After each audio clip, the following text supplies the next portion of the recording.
नमस्कार, आप देख रहे हैं स्पेशल रिपोर्ट। आपके साथ मैं हूं अंजना ओम कश्यप। आज बात किसान आंदोलन से बचे लेकिन केंद्रीय मंत्री टेनी पर फंसे बीजेपी की। हम बात कर रहे हैं मोदी सरकार की। आज किसान आंदोलन खत्म हो चुका है, किसानों की घर वापसी हो गई। बीजेपी को लगा था कि मुश्किल दौर अब खत्म हो गया, लेकिन अब केंद्रीय गृह राज्य मंत्री टेनी ने मोदी सरकार और अपनी पार्टी दोनों को ही नई मुसीबत में खड़ा कर दिया है। क्या 2022 में विपक्ष के हाथ नया मुद्दा लग गया? क्या केंद्र के लिए टेनी गले की हड्डी बन गए हैं? हटाया तो चुनाव पर असर, नहीं हटाया तो चुनावी मुद्दा। क्या अजय मिश्रा उर्फ टेनी से बिगड़ेगा चुनावी खेल? इन सवालों के पीछे है संसद से सड़क तक विपक्ष की घेरेबंदी। विपक्ष टेनी के इस्तीफे से कम पर राजी नहीं और सरकार टेनी पर नजरें टेढ़ी करने को तैयार नहीं। 2022 में 5 राज्यों में चुनाव है। 3 राज्य पंजाब, उत्तराखंड और उत्तर प्रदेश में किसान के हाथ सत्ता की चाबी है। उत्तर प्रदेश की बात करें तो 403 में से करीब 210 सीटें ऐसी हैं जहां पर किसान ही जीत हार का फैसला करते हैं। पंजाब की 117 में से 77 सीटें ऐसी हैं जहां किसानों का दबदबा है। उत्तराखंड की 70 में से 27 सीटें ऐसी हैं जहां किसान राजनीतिक समीकरण बदल सकते हैं। ऐसे में स्पेशल रिपोर्ट में आज हम आपको बताएंगे सत्ता पक्ष और विपक्ष किसानों पर दांव क्यों लगा रहे हैं। इस दांव से कितनी नाव डूबेगी, किसकी बचेगी, ये रिपोर्ट।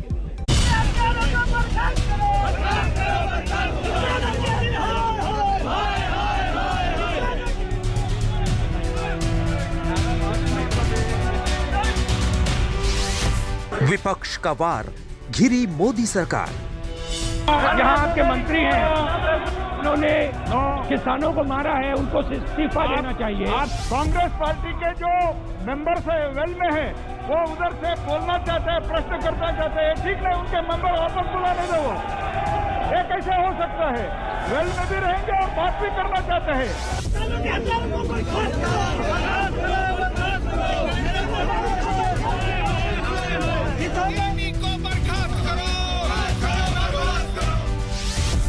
संसद में टेनी पर राहुल की ललकार। जहाँ कहा गया है कि कंस्पिरेसी है, आपके बारे में 262 हमें बोलने देना चाहिए।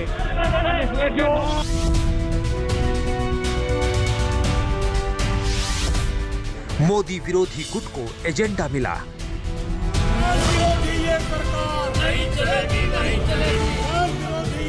एक तरफ आप पूरी तरह से किसानों की हत्या करते हैं और आप मंत्रिमंडल में बने हुए हैं, सवाल पूछे जाएंगे। ये प्रवृत्ति है, अगर आपके कैबिनेट में है, किसी भी सरकार में यही मांग करती कि उनका इस्तीफा ले लो, उनकी बर्खास्त कर लो। टेनी पर टिकैत का नया प्लान तैयार।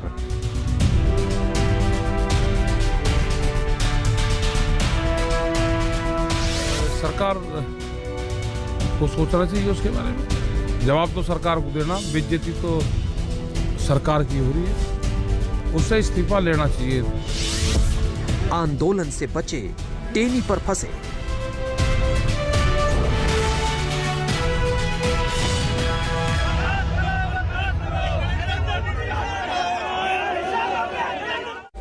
आज संसद में केंद्रीय मंत्री अजय मिश्रा उर्फ टेनी को लेकर विपक्ष ने जबरदस्त हंगामा किया। विपक्ष की यही मांग है कि किसानों से माफी मांग चुके प्रधानमंत्री अपनी सरकार के मंत्री टेनी की छुट्टी करें। टेनी पर किसानों को धमकाने और लखीमपुर कांड के षड्यंत्र में शामिल होने के आरोप है। आखिर टेनी के नाम में ऐसा क्या है कि मोदी सरकार और खुद को दुनिया की सबसे बड़ी पार्टी बताने वाली बीजेपी कार्रवाई से ही डर रही है?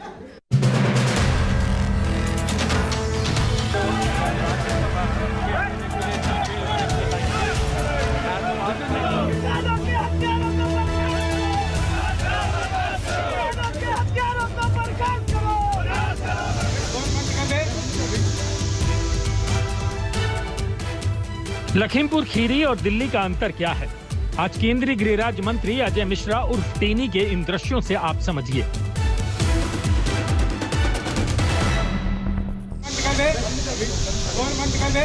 लखीमपुर में सवाल पूछने पर मीडिया पर भड़के थे। यही हमारे मीडिया वाले हैं ना, एक निर्दोष आदमी के लिए बनाया, शर्म नहीं आती है। लेकिन 24 घंटे बाद दिल्ली आए तो मीडिया के सवालों का डर ऐसा था कि दफ्तर में पीछे के दरवाजे से घुसे। सही सुना आपने, जिस मीडिया को कल हेकड़ी दिखा रहे थे, उसी मीडिया से आज छिपते छिपाते अपने ही दफ्तर में पहुंचे। ये वक्त का ही फेर है कि पिछले 24 घंटे पहले जो केंद्रीय गृह राज्य मंत्री पत्रकारों के साथ बदसलूकी करते हुए लखीमपुर खीरी में नजर आ रहे थे, वो 24 घंटे बाद दिल्ली में आए तो बदले बदले से नजर आ रहे थे सरकार। आखिर ऐसा क्या हुआ 24 घंटे बाद, उनको किस तरीके से बोला गया? वो पिछले दरवाजे से केंद्रीय गृह मंत्रालय में आए और इसी पिछले दरवाजे से केंद्रीय गृह मंत्रालय के बाहर गए। अजय मिश्रा उर्फ टेनी जिस वक्त नॉर्थ ब्लॉक में अफसरों के साथ मीटिंग कर रहे थे, ठीक उसी वक्त संसद में हंगामा बरपा था। मेंबर से वेल में है, वो उधर से बोलना चाहते हैं, प्रश्न करना चाहते हैं, ठीक नहीं, उनके मेंबर वापस बुलाने दो। मंत्री जी के घर के बाहर जबरदस्त प्रदर्शन चल रहा था। के मसले पर यहाँ पर जो है प्रदर्शन चल रहा है और अजय मिश्रा टेनी जो कि एमओएस होम है, उनके रेजिग्नेशन की मांग कर रहे हैं। यहाँ पर आप देख सकते हैं। तो यूपी विधानसभा के बाहर विपक्ष मोदी सरकार से टेनी का हिसाब मांग रहा था।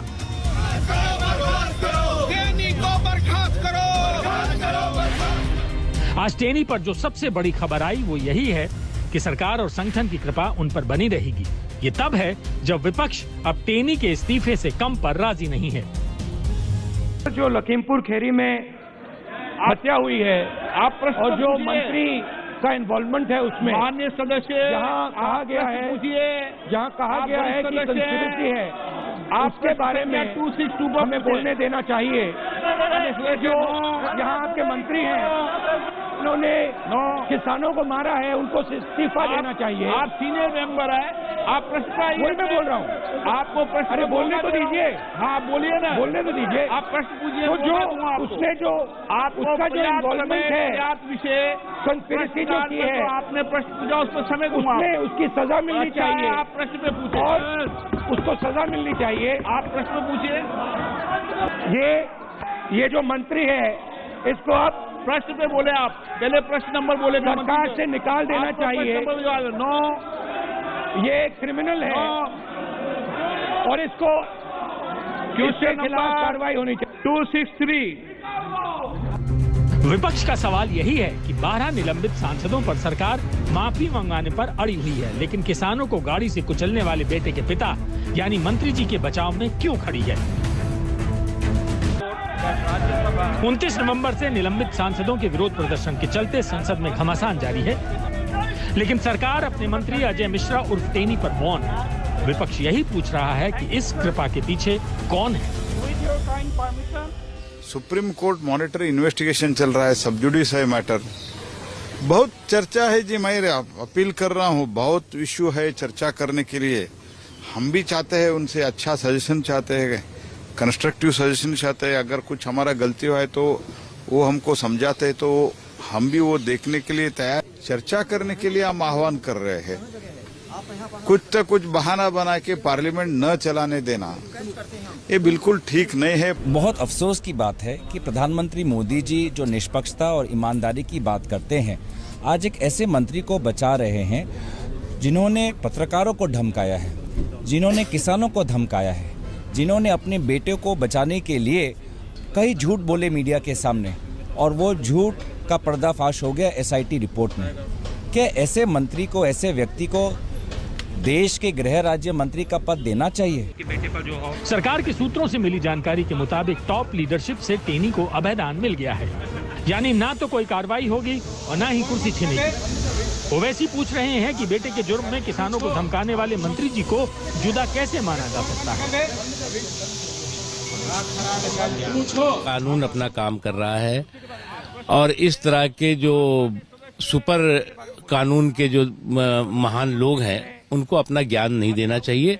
निष्पक्षता के साथ, मजबूती के साथ कानून अपना काम कर रहा है। हमारा स्पष्ट मानना है कि जो भी कानून के तहत कार्रवाई होनी चाहिए वो हो रही है, उसमें जो है वो किसी को ज्ञान देने की आवश्यकता नहीं है। ये नहीं बोल सकते बीजेपी के नहीं बेटा अलग है बाप अलग है। भाई जब उसी घर में आपने पूरी कॉन्स्पिरेसी की, गाड़ी मंत्री जी की है और उन्होंने उस कत्ल से पहले उन्होंने धमकी भी दी थी इस मिनिस्टर ने, तो ये बिल्कुल सही है। और कॉन्स्टिट्यूशनल मोरालिटी का तकाजा ये है कि प्रधानमंत्री नरेंद्र मोदी फौरन इनको अपनी कैबिनेट से बरतरफ करें। भाई इंसाफ का तकाजा ये है और सबसे अहम बात जो हम इस पूरी डिबेट में बोल रहे हैं कि भाई लोग मर गए हैं, 4 लोग मरे हैं वो किसान, तो उनको क्या महसूस हो रहा होगा कि भाई एक मंत्री है जो law and order, internal affair and state relations का मंत्री है, कैबिनेट का, गवर्नमेंट ऑफ इंडिया का, और उसका बेटे पर केस है, तो उन पर क्या गुजर रही होगी। तो प्रोबेबिलिटी पब्लिक लाइफ में डिमांड करती है कि आप फौरन प्रधानमंत्री को कैबिनेट से हटाएं, और जब तक ये मुकदमा तय नहीं होता क्रिमिनल कोर्ट में। सवाल यही है कि 2022 में चुनाव हैं और बीजेपी के लिए आगे कुआं पीछे खाई है। राजनीतिक विश्लेषक मानते हैं कि अजय मिश्रा उर्फ टेनी उत्तर प्रदेश से आते हैं, उसी उत्तर प्रदेश में जहां ब्राह्मण नाराज बताए जा रहे हैं। साफ है, अगर चुनाव से पहले टेनी पर एक्शन हुआ तो बीजेपी को लेने के देने पड़ सकते हैं। अगर कार्रवाई नहीं करती है तो विपक्ष 2022 चुनाव में इसी मुद्दे पर बीजेपी को घेरेगी। यानी बीजेपी किसान आंदोलन खत्म करवाकर तो बच गई, लेकिन टेनी पर फंस गई है। लखनऊ से कुमार अभिषेक, दिल्ली से मौसमी सिंह के साथ जितेंद्र बहादुर सिंह, आज तक। किसानों का कौन सगा है और किसानों को किसने ठगा है? अब पक्ष विपक्ष के बीच इन्हीं 2 शब्दों को लेकर जंग छिड़ी हुई है जुबानी। प्रधानमंत्री अपनी सरकार की नीतियां गिना रहे हैं, राहुल गांधी मौजूदा सरकार की नीतियों को पलीता लगा रहे हैं। राष्ट्रीय स्तर पर राहुल बनाम मोदी की जंग जारी है, तो उत्तर प्रदेश में किसानों के बहाने अखिलेश बीजेपी के खिलाफ हल्ला बोल रहे हैं।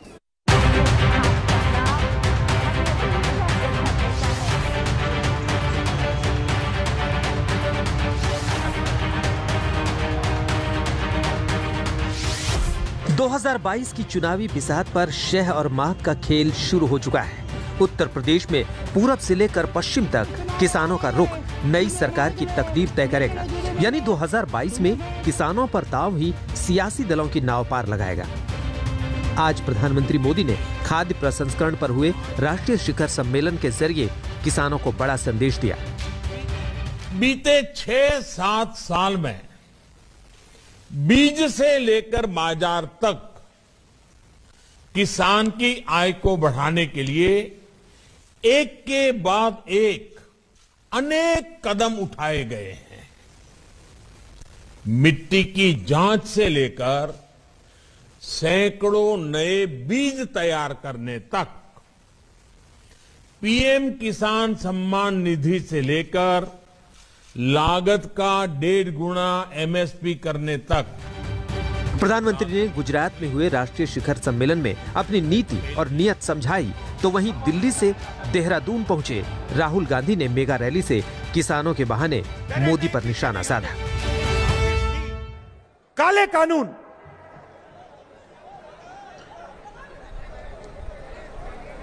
किसानों के खिलाफ, उनकी मदद करने के नहीं, उनको खत्म करने के लिए बनाए गए। पूरे देश के किसान खड़े हुए, एक साथ खड़े हुए। प्रधानमंत्री कहते हैं, हाथ जोड़ के कहते हैं, गलती हो गई,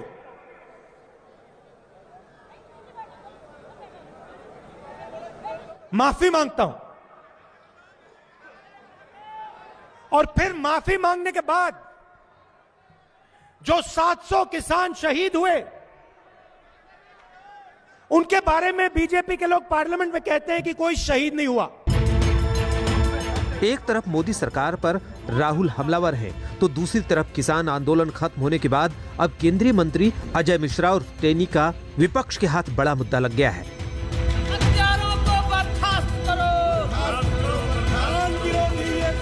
इस विरोध के सियासी मायने, दरअसल पूरब और पश्चिम में किसान बीजेपी का खेल बिगाड़ सकते हैं। अगर बात पश्चिमी यूपी की करें तो 2014 से लेकर 2019 तक हुए 3 चुनावों में प्रचंड जीत मिली। सवाल यही कि किसान आंदोलन खत्म होने के बाद क्या क्रोध भी खत्म हुआ है?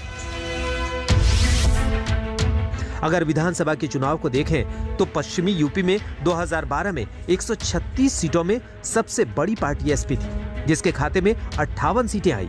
दूसरे नंबर पर 39 सीट के साथ बीएसपी, तीसरे नंबर पर 20 सीट के साथ बीजेपी थी। 9 सीट राष्ट्रीय लोकदल ने और 8 सीट कांग्रेस ने जीती थी। लेकिन 2017 में बीजेपी ने सबका सुपड़ा साफ कर दिया, 103 सीटें जीती, जबकि समाजवादी पार्टी ने 27 सीट, बाकी बची पार्टियां 6 सीटों में सिमट गई। तो तो वहीं लोकसभा के रिजल्ट को देखें तो 2014 में बीजेपी ने 27 में से 25 सीटें जीती थी, तो 2019 में 20 सीट, क्योंकि 7 सीटें बीएसपी और समाजवादी पार्टी के गठबंधन के खाते में गई। पश्चिमी यूपी में किसान निर्णायक रोल में है, लेकिन किसानों के नेता राकेश टिकैत के तेवर अब भी तल्ख हैं। हम तो कह रहे हैं कि उसकी मार्केटिंग बता दो कहाँ है, और प्राकृतिक खेती में लागो तो किसानों को कर लगा। वहीं पूरब में बीजेपी का खेल बिगाड़ने के लिए अखिलेश और राजभर की जोड़ी ताल ठोक रही है। बीजेपी को घेरने के लिए मुद्दा किसान है। ये बात अब साफ हो गई है कि आरोप और जो सवाल खड़े थे कि जो गृह राज्य मंत्री हैं उनके बेटे और उनके ही भारतीय जनता पार्टी के समर्थकों ने इतना बड़ा कांड किया है, आज जांच के बाद पूरी सच्चाई सामने है। अब भारतीय जनता पार्टी को उनके गृह राज्य मंत्री को इस्तीफा देना चाहिए। पूर्वांचल में 167 विधानसभा सीटें आती हैं। 2017 में बीजेपी ने क्लीन स्वीप करते हुए 117 सीटें जीती थी। समाजवादी पार्टी ने 17 सीट, बीएसपी ने 14 सीट, कांग्रेस ने 2 सीट, जबकि अन्य के खाते में 17 सीटें आई थी। उस वक्त राजभर बीजेपी के साथ थे, लेकिन इस बार अखिलेश के साथ है। भारतीय जनता पार्टी के कारनामे को पिछड़ा समझ गया है। जब पिछड़ों को आरक्षण देने की बात आती है तब इन लोगों को मोतियाबिंद हो जाता है, दिखाई नहीं देता है। वोट लेना होता तो 52% लोग दिखते हैं। मोदी जी ने कहा था, अमित शाह ने एबीपी चैनल पे बोला था, 15 लाख के सवाल पे कि जुमला बोला था, ये जुमला बोल के वोट लेने के लिए। ये तस्वीरें आपको याद होंगी। लखीमपुर कांड में प्रियंका गांधी किसानों की आवाज बनकर उभरी, किसानों की लड़ाई लड़ी। अब कांग्रेस भी केंद्रीय मंत्री अजय मिश्रा टेनी की बर्खास्तगी को लेकर सड़कों पर है। पार्टियां अलग अलग हैं, लेकिन बीजेपी को सभी विरोधी पार्टियां किसान के नाम पर घेर रही हैं। यानी 2022 में बीजेपी के सामने सबसे बड़ी चुनौती है किसान विरोधी नेमप्लेट से छुटकारा पाना। कुमार अभिषेक के साथ आज तक ब्यूरो। आपने नेताओं की बात सुनी, आपने किसानों और लखीमपुर खीरी पर सियासत देखी, लेकिन अब हम आपको सीधे लखीमपुर से ग्राउंड रिपोर्ट दिखाते हैं, उन परिवारों से मिलवाते हैं जो लखीमपुर कांड के शिकार बने। आखिर इस कांड के पीड़ित क्या चाहते हैं, इंसाफ कितना मिला है और कितना बाकी है।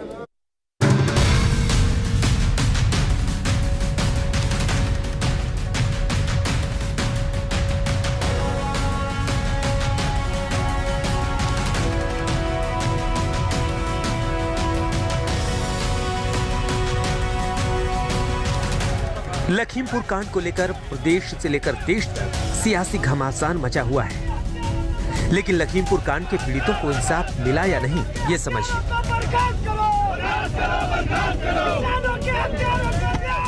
लखीमपुर हिंसा में मारे गए किसानों के मामले में पुलिस की तफ्तीश में साफ हुआ है कि यह कोई हादसा नहीं, एक सोची समझी साजिश के तहत की गई वारदात थी।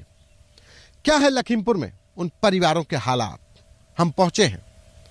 इस पूरी हिंसा में मारे गए किसान नक्षत्र सिंह के गांव में, ये गांव है लखीमपुर का, नामदार पुरवा है। यहां पर नक्षत्र सिंह का पूरा परिवार रहता है। हम चलते हैं, उनके परिवार से जानेंगे और क्या लगता है उनको न्याय मिल रहा है। ये मृतक नक्षत्र सिंह का परिवार है।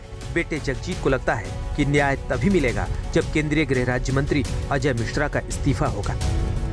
उन्होंने जब ये प्रूफ कर दिया है कि ये सोची समझी साजिश नहीं थी, ये जानबूझकर हत्याकांड किया गया है, तो अभी भी जो हमारी सरकार है वो चुप क्यों बैठी हुई, इस चुप का जवाब अभी तक हम लोगों को नहीं मिला है। वहीं मृतक नक्षत्र सिंह की पत्नी जेल में कैद केंद्रीय मंत्री के बेटे अजय मिश्रा के लिए फांसी की सजा चाहती है। हमको तो तभी न्याय मिलेगा, हमको शांति तभी मिलेगी जब ये सब उनको सजा होगी, और हमको अभी तो कुछ नहीं समझ आ रहा है। जब हमारे खुद ही आदमी चले गए तो हम क्या किसी से शिकायत करेंगे। हमारी बस यही शिकायत है, बस उनको बर्खास्त किया जाए और उनको मोनू मिश्रा को भी सजा दी जाए, उम्र कैद हो या फांसी की सजा हो। कुछ ऐसी ही मांग इस हिंसा में मारे गए बहराइच के नानपारा में रहने वाले दलजीत सिंह के बड़े भाई जगजीत सिंह ने भी की है। एसआईटी कमेटी ने साबित कर दिया है कि सब कुछ सुनियोजित ढंग से मंत्री और उसके लड़के ने किया है हमारे बच्चों के साथ में। सरकार इसको पर ध्यान दे और उसको मंत्री पद से इस्तीफा दिलाए बहुत जल्द। ये तो बात हुई लखीमपुर हिंसा में मारे गए किसानों के परिवारों की, लेकिन इस घटना का एक और पीड़ित पक्ष भी है। ये पक्ष उन बीजेपी कार्यकर्ताओं की हत्या का है जिनको घटना के बाद पीट पीट कर मौत के घाट उतार दिया गया। मृतक शुभम मिश्रा के परिवार का कहना है कि आज तक इंसाफ के लिए दर दर भटक रहे हैं। कुछ भी नहीं हो रहा है। 4 लोग जो पकड़े गए थे कम से कम 2.5 महीने के ऊपर हो रहा है। पता नहीं क्या कर रहा है प्रशासन, क्या कर रहा है शासन। असल में जब भाजपा के कार्यकर्ता की ये स्थिति है कि हम दर दर के लिए भटक रहे। आज भी हम गए थे डीएम साहब से, आज मिल के आए हैं। डीएम साहब को फिर ज्ञापन दे के आए। पिछली बार भी गए थे डीएम साहब को ज्ञापन दे, लेकिन वो 3 दिन के बाद बदल गए थे, दूसरे डीएम साहब आए थे। तो आज हम अभी उनसे मिल के आ रहे हैं। तो उन्होंने कहा, आश्वासन दिया कि ठीक है करते। नौकरी के लिए सरकार ने कहा था, नौकरी भी अभी तक नहीं मिल पाई है कि नौकरी में क्या कार्रवाई चल रही है, क्या नहीं कार्रवाई चल रही, वो भी हमें कोई अभी जानकारी नहीं, हम अब तक सूचना। वारदात को 2.5 महीने हो चुके हैं। अभी तक 1 साल की एंजल को अपने मरहूम पिता का इंतजार है जो अब इस दुनिया में नहीं है। कुछ ऐसा ही हाल केंद्रीय गृह राज्य मंत्री अजय मिश्रा के ड्राइवर हरिओम मिश्रा के घर वालों का है। पकड़ेगा, हमारे वाले कोई नहीं पकड़ेगा, हम जानते नहीं है कौन। 2 पकड़ेगा, 2 लोगों ने ही मारा था उनको। बहुत जने मारते देखे, माँ है वीडियो में देखे मारती है, बाबूर उठाती है, कहते नाई साहब जो कह रहे हैं मार दो पड़ते कहते हैं तोड़ गड्डी तोड़, बहुत करके बहुत गाली दे के मार। हमारे भैया बहुत बहना है। अभी 2 ही सिर्फ पकड़े गए हैं और तो कोई पकड़ा नहीं गया। क्या 2 ही लोगों ने मारा है? काफी लोगों ने, आप लोगों ने भी वीडियो में देखा होगा, काफी लोग उन्हें मार रहे हैं। हजारों लोग गालियां दे रहे हैं, मार रहे हैं, उनको किसी को नहीं पकड़ा जा रहा। लखीमपुर कांड में दोनों पक्ष अभी इंसाफ का इंतजार कर रहे हैं। मृतक किसानों का परिवार टेनी का इस्तीफा चाहता है तो दूसरा पक्ष कातिलों की गिरफ्तारी। संतोष कुमार, लखीमपुर खीरी, आज तक। संसद से लेकर सड़क तक किसानों के कंधे पर बंदूक रखकर कांग्रेस अपनी खोई हुई सियासी जमीन तलाश रही है, लेकिन पंजाब में उन्हीं किसान ने अब कांग्रेस सरकार के खिलाफ मोर्चा खोल दिया है। किसान संगठनों का कहना है कि मौजूदा सरकार की वादा खिलाफी पूरे पंजाब में आंदोलन के लिए काफी है।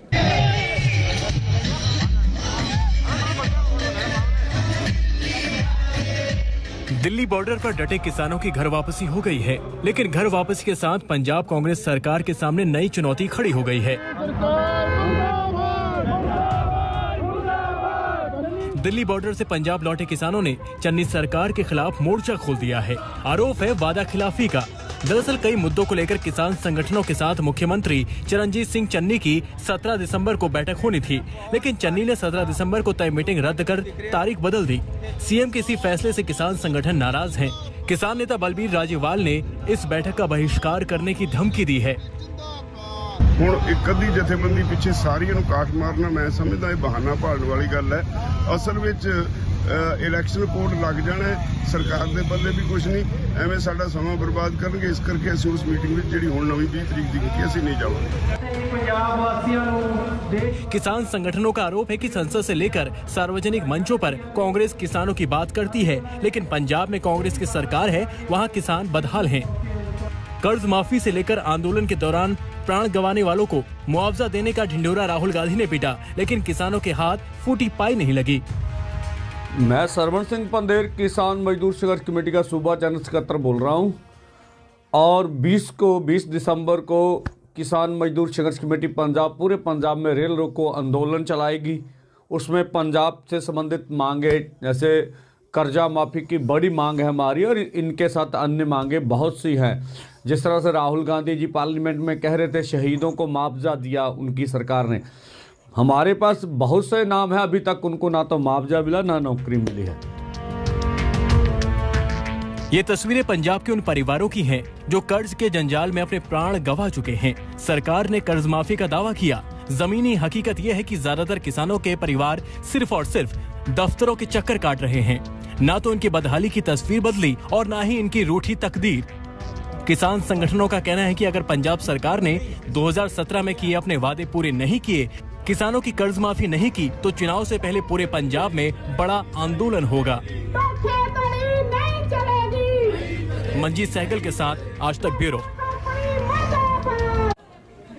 स्पेशल रिपोर्ट बिना ब्रेक नहीं ले रहे हैं। आइए देखते हैं इस वक्त की हेडलाइंस और उसके बाद ओमिक्रॉन आया, तीसरी लहर का खौफ लाया। अब बात ओमिक्रॉन की। 31 जनवरी 2020 को भारत में कोरोना का पहला मामला सामने आया था। आज से 15 दिनों के बाद हम एक नए साल में प्रवेश कर जाएंगे, लेकिन एक चीज जो नहीं बदली वो है कोरोना वायरस का आतंक। कोरोना से हालत सुधर ही रहे थे कि साउथ अफ्रीका से आए नए वेरिएंट ओमिक्रॉन ने धड़कने बढ़ा दी हैं। साउथ अफ्रीका से निकला ओमिक्रॉन अब तक दुनिया के 77 देशों में फैल चुका है और भारत में ओमिक्रॉन की जो रफ्तार है तीसरी लहर का खौफ पैदा कर रही है।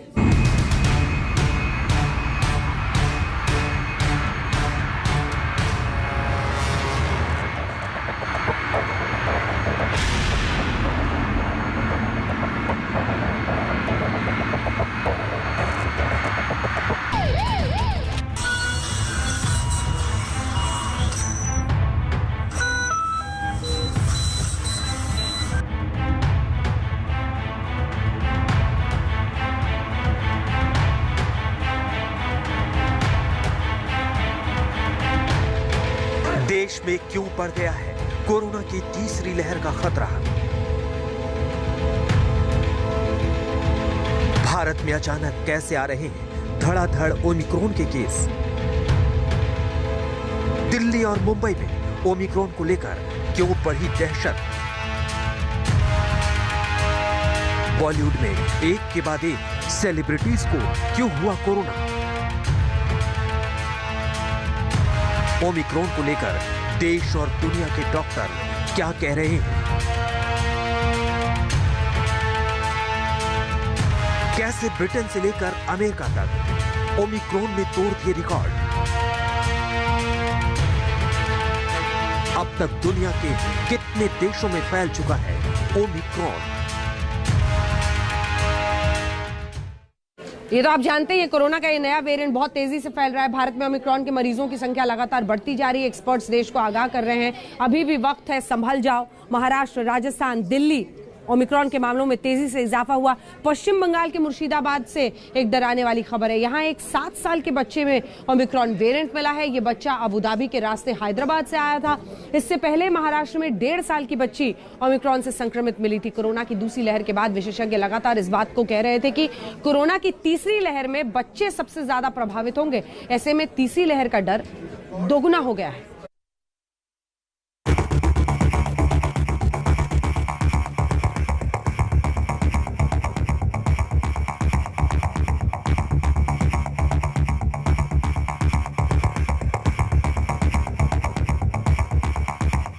भारत में जितनी तेजी से ओमिक्रॉन का मीटर भाग रहा है, लोगों के दिलों में धुकधुकी भी उतनी तेजी से बढ़ रही है। देखते ही देखते ओमिक्रॉन के केस बढ़ते जा रहे हैं। महाराष्ट्र, राजस्थान, दिल्ली, केरल, गुजरात, कर्नाटक, तेलंगाना, पश्चिम बंगाल, आंध्र प्रदेश, चंडीगढ़, तमिलनाडु और इस तरह से ओमिक्रॉन अब तक भारत के 11 राज्यों में फैल चुका है। अब आपको बताते हैं कि ओमिक्रॉन के तेजी से भागते इस मीटर से डरना क्यों जरूरी है। तो सुनिए और याद कीजिए। पिछले साल 20 दिसंबर को कोरोना के डेल्टा वेरिएंट की पहचान हुई थी और कुछ ही महीनों बाद यानी अप्रैल 2021 में भारत में डेल्टा के चलते कोरोना की दूसरी लहर आ गई। उसके बाद जो मंजर था उसे सोचकर ही रोंगटे खड़े हो जाते हैं। अस्पतालों के बाहर तड़पते लोग, जिंदगी की ऑक्सीजन के लिए भटकते लोग, कोरोना की दूसरी लहर ने कोहराम मचा दिया। और अब कोरोना का नया वेरिएंट ओमिक्रॉन आया है। दुनिया के देशों ने इसे घातक मानना शुरू कर दिया है।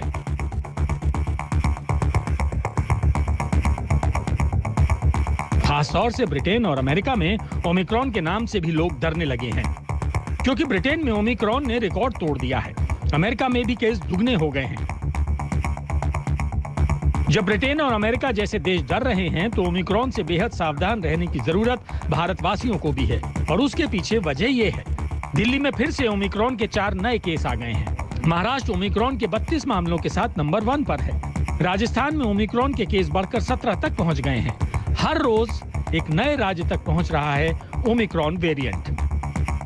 कोरोना वायरस का ये सुपर स्प्रेडर वेरिएंट जितनी तेजी से देश में फैल रहा है वो चिंताजनक है। ये सिर्फ हम नहीं कह रहे हैं, WHO तो शुरू में ही ओमिक्रॉन को वेरिएंट ऑफ कंसर्न यानी चिंता वाला बता चुका है।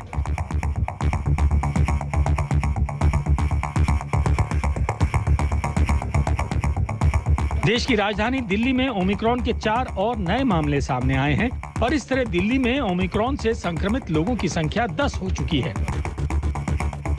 मरीजों की बड़ी तादाद को देखते हुए दिल्ली में तैयारियां शुरू कर दी गई हैं। दिल्ली के LNJP अस्पताल में ओमिक्रॉन मरीजों के लिए रिजर्व बेड्स की संख्या 40 से बढ़ाकर 100 कर दी गई है, क्योंकि दिल्ली में मिले ओमिक्रॉन के 10 में से 9 मरीज LNJP अस्पताल में भर्ती हैं, जबकि एक को ठीक होने के बाद छुट्टी दे दी गई है।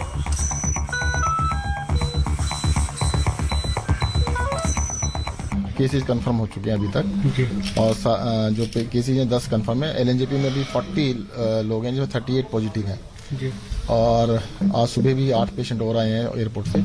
तो जो बाहर से पेशेंट आ रहे हैं, जो लोग आ रहे हैं, उनमें से चेक करने में काफी लोग अभी पॉजिटिव पाए। बड़ी संख्या में आने वाले मरीजों और एम्बुलेंस को गाइड करने के लिए रिसेप्शन के साथ कॉल सेंटर बनाया गया है। दुनिया के सबसे बड़े कोविड केयर सेंटर यानी सरदार पटेल कोविड हॉस्पिटल को दूसरी लहर में 2000 बेड का बनाया गया था, लेकिन अब तीसरी लहर के खतरे को देखते हुए इसकी क्षमता बढ़ाकर 10,000 बेड तक की जा सकती है।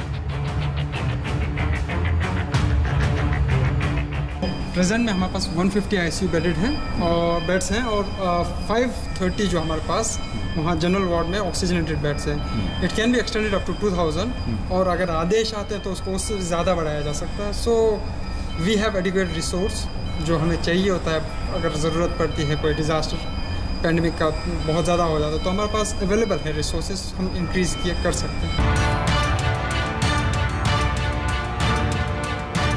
चिंता सिर्फ एक तरफ नहीं है, बल्कि महाराष्ट्र से लेकर मध्य प्रदेश तक कोरोना के मरीज भी बढ़ने लगे हैं। ओमिक्रॉन से दुनिया डर रही है और देश की संसद में ओमिक्रॉन पर मस्ती सूझ रही है।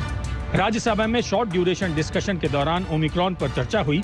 बीजेपी सांसद शिव प्रताप शुक्ल बोलने के लिए खड़े हुए तो विपक्ष हंगामा काटने लगा। उसके बाद बीजेपी सांसद शिव प्रताप शुक्ल ने जो भी कहा वो आप भी सुनिए।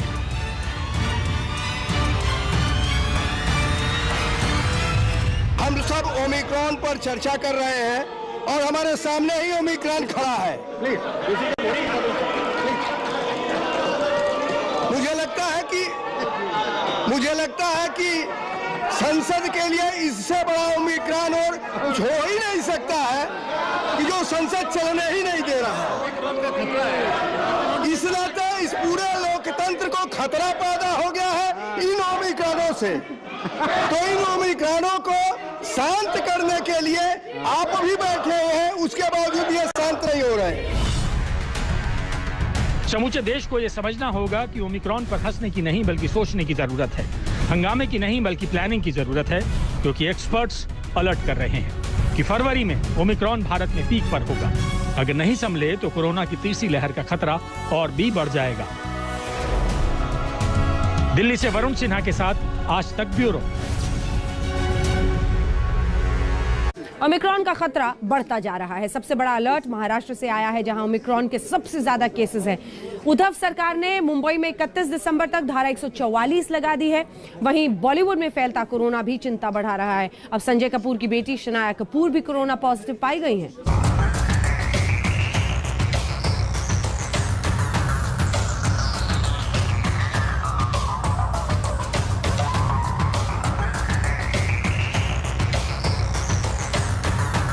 कोरोना के ओमिक्रॉन वेरिएंट पर यूनिवर्सिटी ऑफ हांगकांग के रिसर्च में दावा किया गया है कि ओमिक्रॉन वेरिएंट कोरोना के डेल्टा वेरिएंट से 70 गुना तेजी से फैलता है और भारत में महाराष्ट्र जैसे इसका गवाह बन रहा है।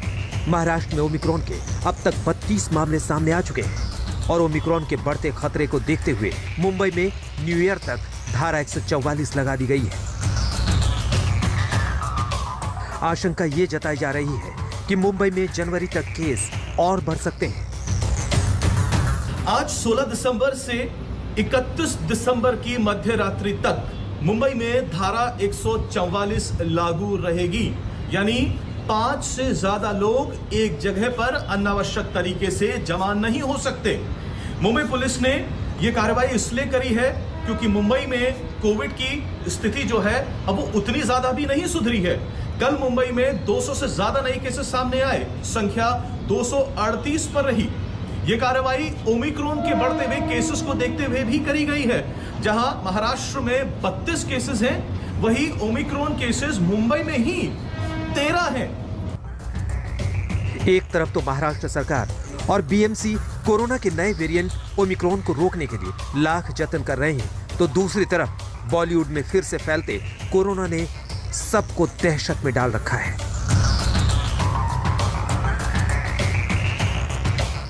ये एक्टर संजय कपूर का घर है, जहां आज सुबह बीएमसी की टीम पहुंची और सैनिटाइजेशन में जुट गई।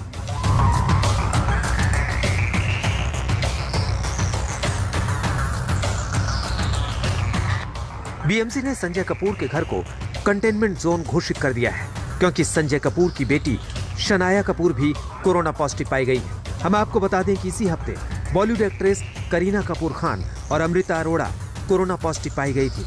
उसके बाद सुहेल खान की पत्नी सीमा खान और शनाया की मां महीब कपूर की रिपोर्ट भी पॉजिटिव आई है। अब शनाया कपूर भी वायरस की चपेट में है। शनाया ने अपने इंस्टाग्राम पर एक पोस्ट के जरिए खुद के कोरोना पॉजिटिव होने की जानकारी दी है। मैं कोविड-19 पॉजिटिव पाई गई हूँ। मुझ में हल्के लक्षण हैं, पर मैं ठीक महसूस कर रही हूँ और मैंने खुद को आइसोलेट कर लिया है। 4 दिन पहले किए गए टेस्ट में मेरी रिपोर्ट नेगेटिव आई थी। सावधानी के लिए दोबारा टेस्ट कराया और उसका रिजल्ट पॉजिटिव आया है। मैं डॉक्टर की ओर से बताए गए प्रोटोकॉल का पालन कर रही हूँ। अगर आप मेरे संपर्क में आए हैं तो प्लीज अपना टेस्ट करवा लें, सुरक्षित रहें। हम आपको बता दें कि बीएमसी ने करीना कपूर और अमृता अरोड़ा को कोरोना होने के बाद उनके फ्लैट को सील कर दिया था। बाद में उनकी बिल्डिंग के बाहर कोविड गाइडलाइंस का पोस्टर चिपकाकर कोविड टेस्टिंग कैंप भी लगाया गया था। अब सवाल ये है कि बॉलीवुड की इन अभिनेत्रियों को कोरोना हुआ कहां से? तो आपको बता दें कि हाल ही में करण जौहर ने कभी खुशी कभी गम के 20 साल पूरे होने पर पार्टी रखी थी। इस पार्टी में करीना, अमृता अरोड़ा, अर्जुन कपूर, करिश्मा कपूर, आलिया भट्ट, मलाइका अरोड़ा भी शामिल हुए थे। बीएमसी ने करण जौहर के घर कुल 40 लोगों का आरटीपीसीआर टेस्ट किया था। करण जौहर से पहले अनिल कपूर की बेटी रिया कपूर के घर पर भी पार्टी हुई थी, जिसमें करिश्मा कपूर और मलाइका अरोड़ा भी मौजूद थी। और अब संजय कपूर, अमृता अरोड़ा, सुहेल खान और करीना कपूर के घर तक वायरस फैल चुका है। सीमा के 10 साल के बेटे योहन और बहन ऋषा की रिपोर्ट भी पॉजिटिव आई है। करीना कपूर की मेड भी पॉजिटिव है। कोरोना से बॉलीवुड में हड़कंप मचा हुआ है। बीएमसी कॉन्टैक्ट ट्रेसिंग कर रही है, जिससे ये तमाम केस सामने आए हैं। बीएमसी पूरी तरीके से कोशिश कर रही है कि इस कॉन्टैक्ट ट्रेसिंग को अच्छे से किया जाए और जितने भी लोग उस पार्टी के बाद दूसरे लोगों से मिले हैं उनकी जानकारी इकट्ठा की जाए और तुरंत से तुरंत उनकी टेस्टिंग की जाए। अब मुंबई में बीएमसी के लिए डबल चैलेंज है। वो बॉलीवुड में फैलते हुए कोरोना की कॉन्टैक्ट ट्रेसिंग भी कर रही है और ओमिक्रॉन का कोई केस ना आए, इस पर भी नजरें गड़ाए हुए हैं। पारस दामा के साथ पंकज उपाध्याय, मुंबई आज तक। क्यों ब्रिटेन और अमेरिका में फैला खौफ, दिखाएंगे एक छोटे से ब्रेक के बाद। आप देखते रहिए स्पेशल रिपोर्ट, देखते रहिए आज। ब्रिटेन पर महामारी डबल अटैक कर रही है। इन दोनों ही मुल्कों में एक तरफ कोरोना के केसेस बढ़ रहे हैं, दूसरी तरफ नया वेरिएंट ओमिक्रॉन भी लगातार तांडव मचा रहा है। इस बीच WHO ने कहा है कि ओमिक्रॉन अब जगह है, बस पहचान करना अभी बाकी है।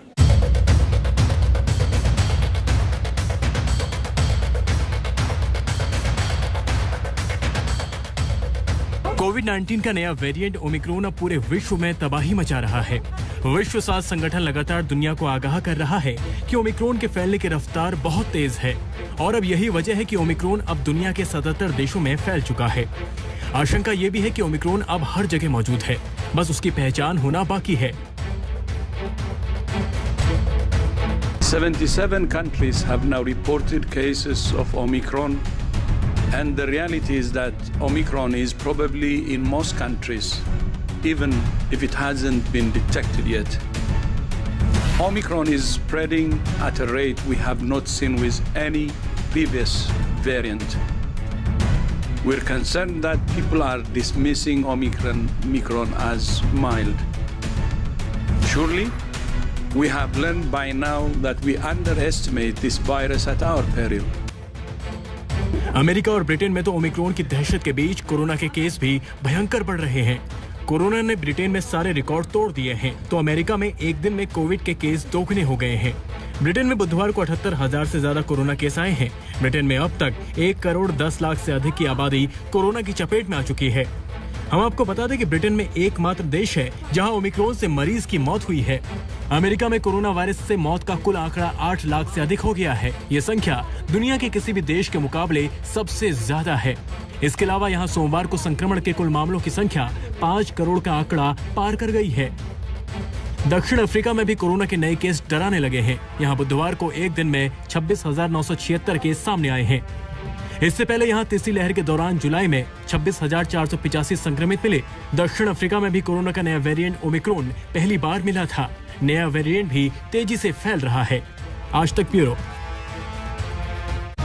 तो ओमिक्रॉन से जुड़ी हर खबर पर रहेगी हमारी नजर। इसी के साथ स्पेशल रिपोर्ट में इतना ही। देश दुनिया की बाकी खबरों के लिए आप देखते रहिए आज तक।